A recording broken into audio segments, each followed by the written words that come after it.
ତମ ଲାଇଫଟା କେମିତି ରଙ୍ଗୀନ ହେଇଯିବ। ପ୍ଲିଜ୍ ମୋର ପ୍ଲିଜ୍ କାହିଁକି ଯେ ମୋର ଏମିତି ଭୁଲ ହେଇଗଲା ମୁଁ ନିଜେ ବି ଜାଣିପାରୁନି। ପ୍ଲିଜ୍ ଏକ୍ସକ୍ୟୁଜ ମି ମ୍ୟାଡମ୍।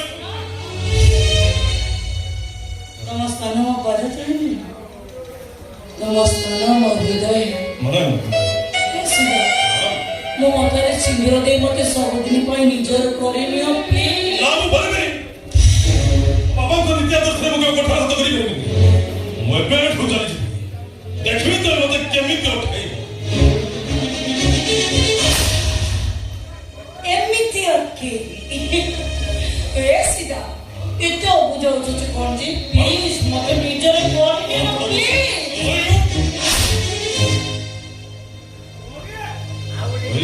ନିଜର କରିନିଅ। ତମଭଳି ସେମାନେ କେବଳ ଗୋଟାଏ ରାତିର ସାଥୀ ହେଇପାରନ୍ତି, ହେଲେ କେବେ କାହାରି ଜୀବନ ସାଥୀ ହବା ପାଇଁ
ଭବିଷ୍ୟତ ଗଢିଛି।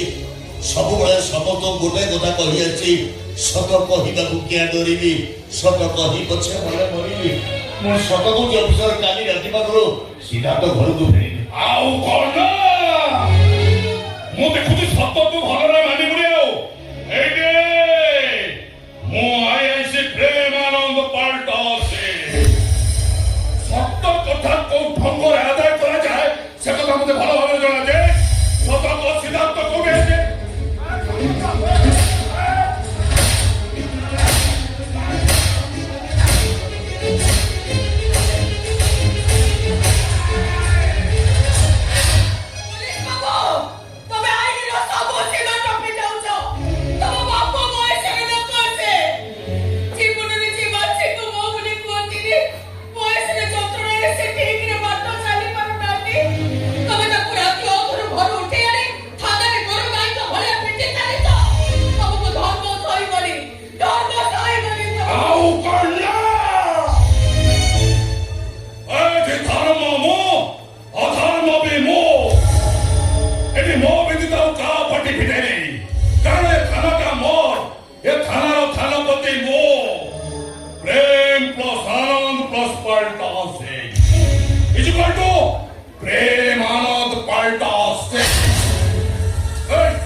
ମାର ମତେ ମନ ଭରି ମାର।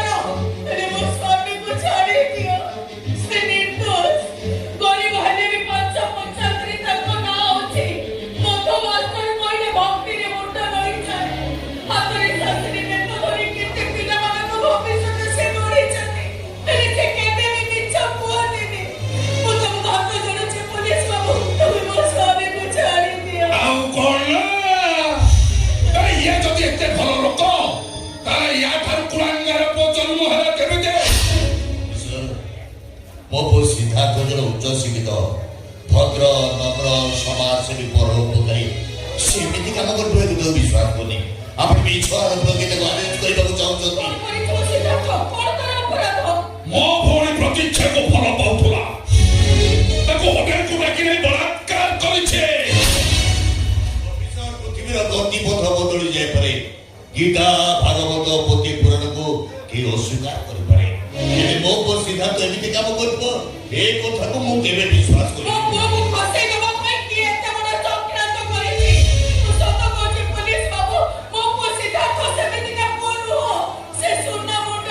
ଆଉ କଣ ବେଳା ସୁନା ମୁଣ୍ଡା ଦିଏ ସେ ସୁନା ମୁଣ୍ଡାରେ କଳଙ୍କ ଲାଗି ଯାଇଛି ଦେଖିବୁ ତା ପ୍ରମାଣ ମୋ ପାଖରେ ଅଛି ତା ପ୍ରମାଣ ଦେଖାଉଛି ଦେଖ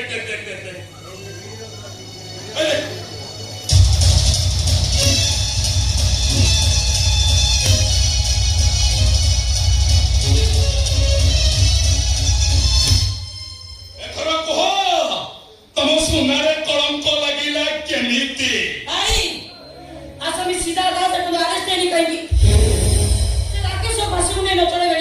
ମୋ ଆଖିରୁ କେବେ ବି ଲୁହ ଶୁଖିବନି ମୁଁ ଚାହେଁ ସିଦ୍ଧାର୍ଥର ମୃତ୍ୟୁଦଣ୍ଡ କହନା ଭଉଣୀ ଏମିତି ଦଫା ଉପରେ ଦଫା ଲଗେଇକି ସେ ସିଦ୍ଧାର୍ଥକୁ ଫାଶୀ ହବାଟା ପାଇଲା ସେଇଆ କରନ୍ତୁ ସେଇଟାକୁ ଆରେଞ୍ଜ କରନ୍ତୁ ସେଇଟାକୁ ଯେମିତି ଫାଶୀ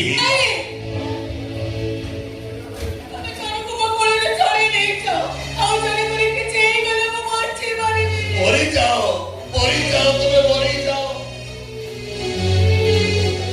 ଏମିତି କାମ କରୁଛି ତା ପହଞ୍ଚାଇବା ମୋତେ ଭଲ ଲାଗୁଛି ଝିଅର ଜୀବନ ନଷ୍ଟ କରିବା ପୂର୍ବରୁ ତା ବିବେକ କେମିତି ବାଧା ମରିଯାଉ ସେଇଟା ମରିଯାଉ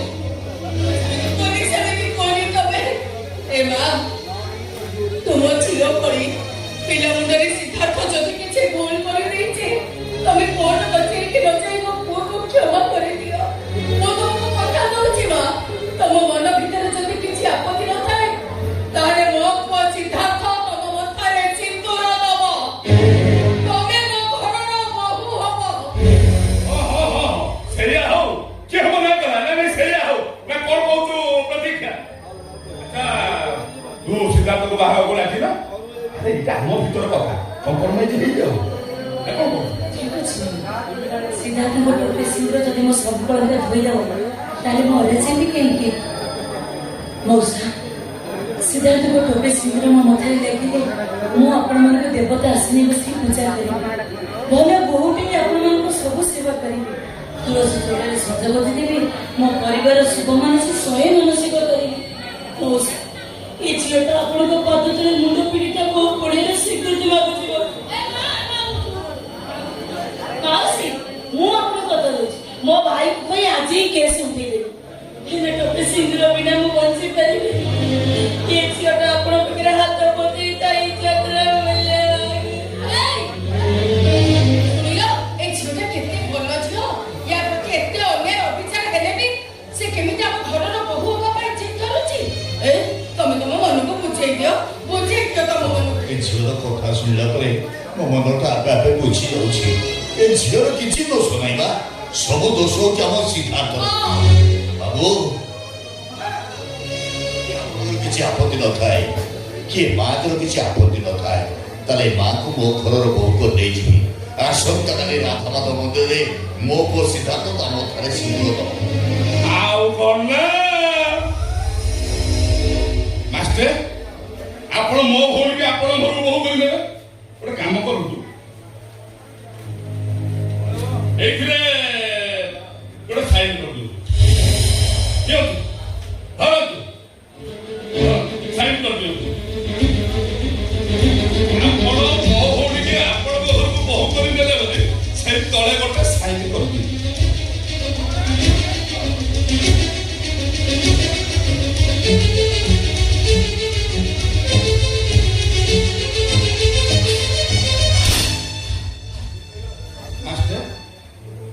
ଆପଣ ମୋ ଭଉଣୀକି ଆପଣଙ୍କ ଘରକୁ ବୋହୂ କରିନେଲେ ବୋଲି ଏଥିରେ ଗୋଟେ ସାଇନ୍ କରିଦେଲେ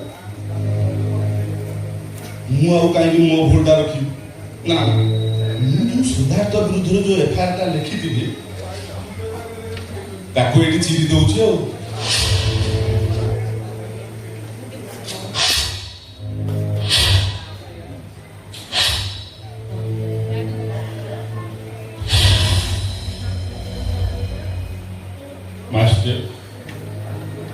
ଆପଣଙ୍କୁ ମୁଁ ଚିହ୍ନି ନପାରି ଜାଣି ନପାରି ବୁଝି ନପାରି ଅନେକ କଟୁ କଥା କହିଛି କୁଭାଷା ବି କହିଛି ମାଡ଼ ବି ମାରିଛି ଆପଣ ମୋତେ କ୍ଷମା କରିଦିଅନ୍ତୁ ମାଷ୍ଟେ ଆପଣ ଯଦି ମୋତେ କ୍ଷମା ନ କରିବେ ମୁଁ ଅଭିନତରେ ପଡ଼ିବି ମାଷ୍ଟେ ଆପଣ ମୋତେ କ୍ଷମା କରିଦିଅନ୍ତୁ ଆଉ ବାପା ଥାଉ ଅତି ଭକ୍ତି ଚୋରର ଲକ୍ଷଣ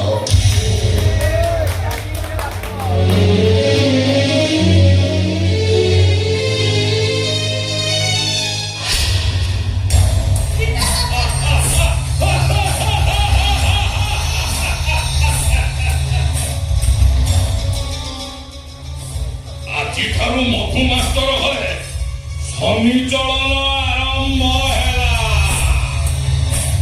ୟାପରେ ତ ଖାଲି ପ୍ରତିଶୋଧ ଆଉ ପ୍ରତିଶୋଧ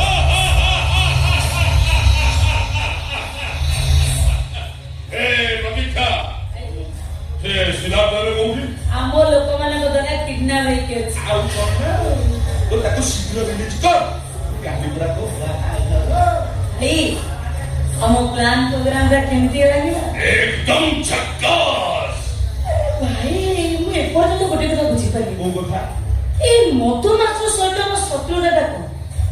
ଆଉ କଣ ନା କହିବି ହୁଁ? ଜମା କରିବିନି ନାଟକର ଶେଷ ଦୃଶ୍ୟରେ ସବୁ କିଛି ବୁଝିପାରିବୁ କାଲି ପରା ବାଜି ବଲ ସା